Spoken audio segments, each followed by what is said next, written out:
Hi welcome to village Siri cooking. ఈ ఛానల్ని ఆదరించిన ప్రతి ఒక్కరికి మా హృదయపూర్వక నమస్కారంలో.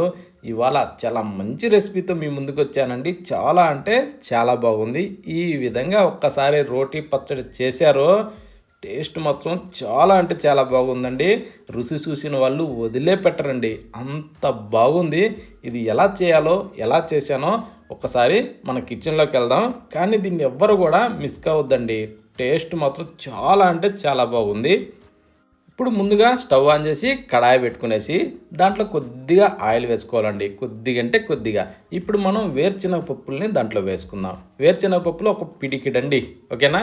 ఈ పిడికిడి వేసుకునేసి ముందు వీటిని మనం బాగా వేగనివ్వాలి. అంటే ఎరడాలుగా వేగాలండి. అంటే సగంకు పైన 100కి 60-65% వేగాలి. వేగిన తర్వాత ఇప్పుడు ఒక టేబుల్ స్పూన్ ధనియాలు వేసుకునేసి సగం టేబుల్ స్పూన్ జీలకర్ర వేద్దామండి.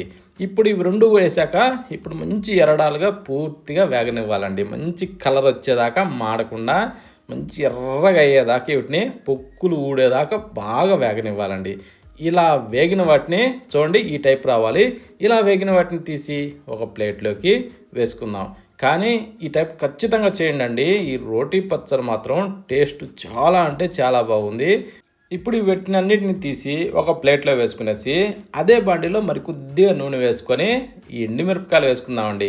దాదాపు అంటే ఒక 10-15 దాకా వేసుకునేసి వీటిని మనం బాగా మంచి ఎర్రగా వేగనివ్వాలండి. అంటే వీటిలో ఉండే కారాన్ని బట్టి ఎక్కువ తక్కువ తీసుకోవాలి, ఓకేనా. ఇప్పుడు వీటిని మనం మంచి ఎర్రగా దోరగా వేగనివ్వాలండి. కానీ మిరపకాయ మాడకూడదండి.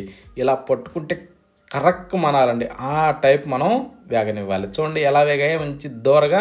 ఇప్పుడు వీటిని అన్నిటిని తీసేసి ఒక ప్లేట్లో వేసేసుకునేసి సేమ్ అదే బండిలో చింత చిగురు వేసుకుందామండి, ఓకేనా.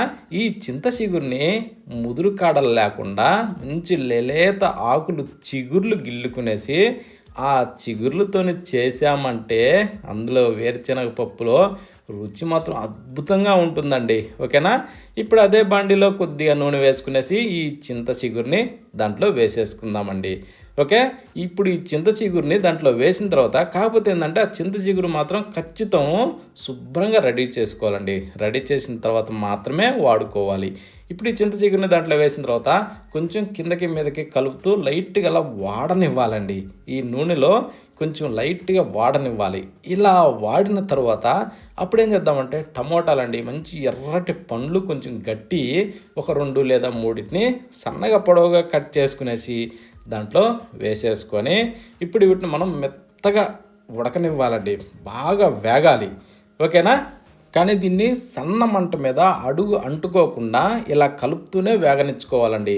లేకపోతే ఏంటంటే అడుగు అతుక్కునేసి కొంచెం మాడు వాసన పొగ వాసన వస్తుంది. అందుకనేసి ఇలా కలుపుతూనే ఈ టైపు వేగాలండి. చూడండి ఎలా జిగురులాగా వచ్చిందో. ఈ విధంగా వేగిందండి. ఇప్పుడు స్టవ్ ఆఫ్ చేసేసి తీసి పక్కన పెట్టి కాసేపు అలా చల్లారించుకొని ఒక రోల్ సిద్ధం చేసుకునేసి ముందుగా ఫ్రై చేసిన వేరుశనగపప్పు ధనియాలు ఇవన్నింటినీ దాంట్లో వేసుకునేసి ఇప్పుడు మనం పచ్చగా దీన్ని దంచేసుకోవాలండి.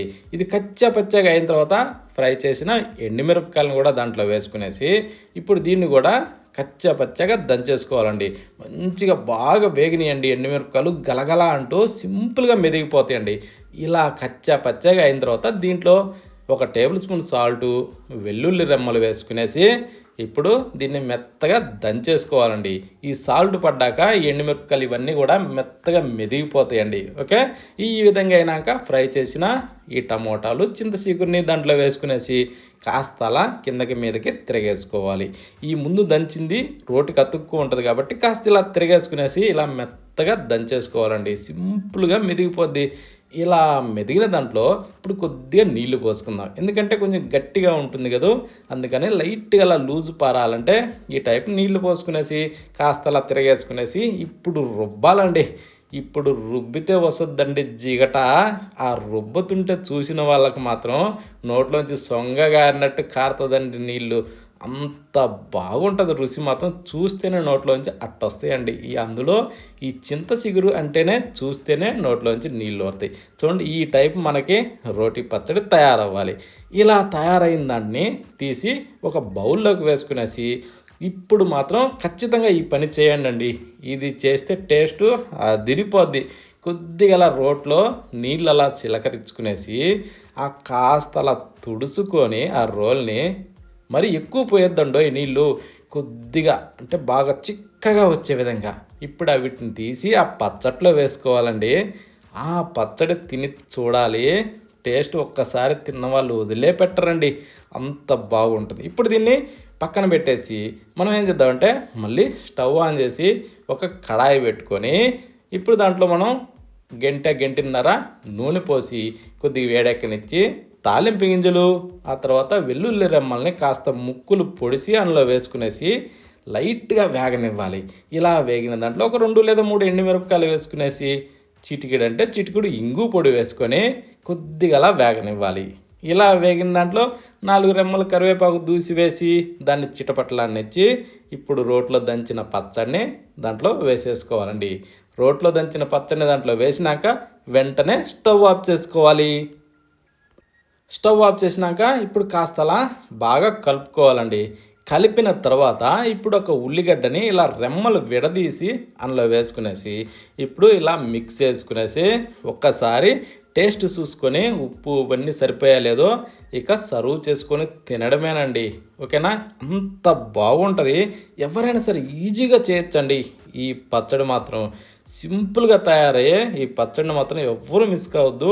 టేస్ట్ కూడా మహా అద్భుతంగా ఉంటుందండి. దేనిలోకైనా సరే ఇప్పుడు వేడివేడి అన్నం చేసుకున్నామా, దీన్ని కాస్త వేసుకునేసి కాస్త నెయ్యి వేసుకొని తింటే టేస్ట్ అదిరిపోద్దండి. ఇడ్లీలోకైనా దోశలోకైనా దేంట్లోకైనా సరే టేస్ట్ మాత్రం చాలా అంటే చాలా బాగుంది.